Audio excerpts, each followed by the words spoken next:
Hi everyone, it's Darlene. Today's video is going to be focused on how to get started with inks. So whether you're a beginner or you want to expand your collection of inks, I'm going to let you know what I recommend and why. So the first thing I want to do is explain the two main or most popular types of inks. You have dye inks and you have pigment inks. The difference is dye inks absorb into your paper, so they actually dye the fibers of the paper. And I would compare that to, let's say, dyeing your hair or tie-dyeing a t-shirt where the dye gets actually into the fabric of the t-shirt. It's permanent and it dries quickly. On the other hand, you have pigment inks. Pigment inks lay on top of your paper. They don't get absorbed like the dye inks get absorbed. And I would compare this to like acrylic paints on a canvas. The paint's not absorbed into the canvas, it sort of lays on top of the canvas and you have to let it dry. Similar to painting the walls of your house. You have a paint that you paint on there and it lays on top of the wall, it doesn't absorb into the wood. So that actually these take a little bit longer to dry. So those are your two main types of inks. Both are permanent. This one takes less time to dry, this one takes more time to dry. Now most of the time people will say if you're getting started you should start with a nice good set of dye inks. I love my dye inks. I use them all the time. These are some popular brands of dye inks. I love them a lot, but for a beginner or somebody who wants to get the most bang for their buck or the most use out of a certain type of ink, I would recommend that beginners start with a set of pigment inks. So I'm going to go into reasons why. Now what I love most about pigment inks is they work with pretty much every kind of stamp out there. Now stamps are made with all different kinds of materials. You have your red rubber, you have your photopolymer clear, and then you have kind of the rest, which are made with other materials, non-photopolymer materials such as silicone and acrylic and things like that. So now the photopolymer and the red rubber typically work great with the dye inks, pretty much any kind of dye ink. But when I was getting started, I ended up purchasing a lot of inexpensive stamp sets that weren't made with the best materials. And my dye inks don't work as well with those stamps because the dye, when you apply it to the stamp, it kind of balls up like it's resisted by the chemicals that were made, that were used to make the clear stamp. So I have a little example here. I stamped this twice. This is with dye ink. It actually came out pretty good. This is with Stampin' Up! Dye ink, which is one of the best dye inks in my opinion. And then this one I used Memento Luxe ink. And as you can tell, you don't get the smooth finish in the dye ink, this is the dye, as you did with the pigment ink. So that's the first reason why I love pigment inks. Now another reason I love pigment inks for beginners is that it's easy to create colored cardstock from white cardstock.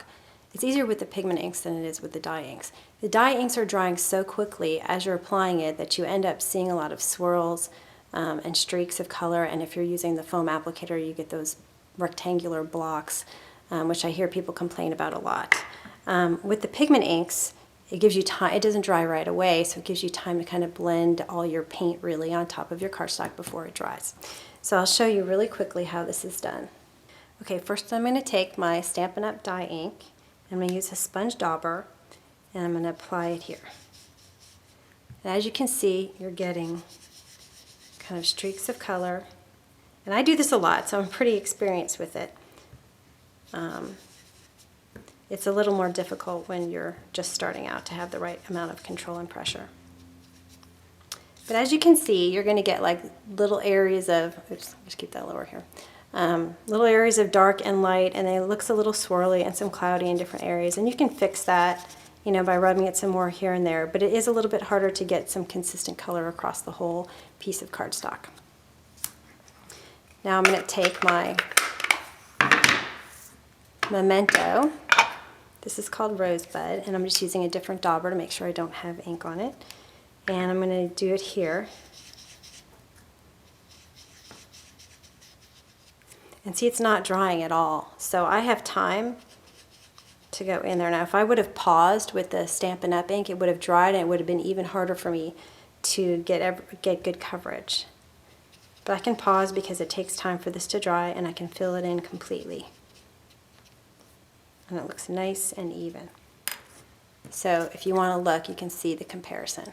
This is the pigment ink right here on my right, and this is the dye ink on my left. Another benefit of pigment inks is that you can stamp on dark paper with a light ink. So I took two different inks here. Actually, let's reverse this because this is the order I've been doing it in. On the right is my pigment ink. So this is a dye ink, Stampin' Up. It's called So Saffron, and it's the light yellow. And I stamped it on this black cardstock. And I don't know if you could see it. I can barely see it, so I don't think you can see it. But because it's yellow ink going into black paper and getting absorbed, you can't see it. I stamped this Memento Luxe Dandelion ink on black paper. And even though it's not perfect, but it's definitely much better, and you can see the image. And just for comparison, I stamped some white ink on black paper. This is white color box pigment ink. So you can see how bright that is on dark cardstock. So another great use for pigment inks. Another great thing about pigment inks is that you can actually see what you're going to be stamping, the color that you're going to be stamping. So here are the two colors I used to color the white cardstock. This is the Stampin' Up! Melon Mambo. This is the Memento Luxe Rosebud. And so this is exactly what it looked like. And here's the sheet that I did. You can see it's exactly what it looked like.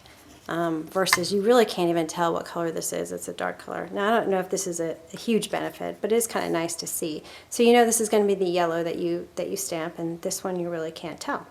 So anyway, yet another difference. Another great thing you can do with pigment inks is heat emboss on top of them. So because they stay wet for a certain period of time, you have enough time to sprinkle it with some embossing powder and heat it to set it. So here are a few cards I've made recently. You can see this heart right here. It's kind of shiny. I colored it with the Memento Rosebud ink with my sponge dauber like I did on the white cardstock, and then I covered it with clear embossing powder and I heated, and that set it. This one, I stamped my stars in yellow. Actually, it was Dandelion Memento Luxe ink, and then I heat embossed them, and then I applied dye ink on top of it, and it resisted, so I got my yellow stars using the pigment inks. And on this one, I used a sponge dauber. As you can see right here, I used, I think it's called Angel Pink, and I used my sponge dauber to apply it, and then I sprinkled some clear embossing powder, and I got a nice shiny finish.